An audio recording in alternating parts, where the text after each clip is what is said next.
รักษาทั่วไปมันอาจจะเพียงบรรเทาคนที่มีปัญหาเกี่ยวที่ว่ามาบอกว่าจะเป็นเกี่ยวกับตกข่าวหลายๆตกข่าวคันซ่องคลอดบางเทื่อก็เป็น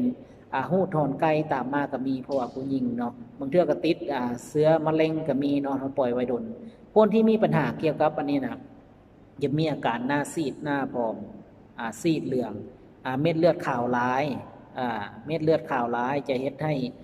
เวลาเป็นประจำเดือนมาเจ็บน่วงท้องน้อยเนาะที่มีปัญหาเกี่ยวกับนี้บ่ต้องห่วงเจ้าเพราะบางคนก็เคยกินยามาแล้วหายเป็นชั่วคราวแล้วกลับมาเป็นอีกแต่ว่าเฮาแนะนำสมุนไพรตัวนี้เนาะสมุนไพรพีแฮปปี้วันตัวนี้เป็นสมุนไพรที่สุดยอดเนาะก็คือว่าสมุนไพรตัวนี้จะไปช่วยเกี่ยวกับขับเชื้อไวรัสเชื้อราตกค้างที่ลักๆก็ไปฟอกเลือดของเฮาเนาะเลือดบดีสีบ่งามผิวพรรณบ่สดใสด่างดำตัวนี้เป็นเกิดเป็นสีเป็นฝ้าเนาะฟอกเลือดแล้วเลือดสะอาดเลือดสะอาดทุกสิ่งทุกอย่างมันก็สะอาดหมดเนาะเพราะว่าประจำเดือนของเฮามาเป็นปกติ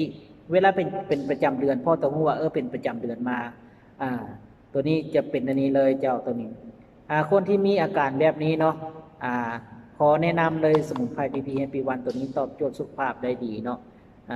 เจ้ามื้อนี้ก็ถ้าสนใจสามารถติดต่อตามเบอร์โทร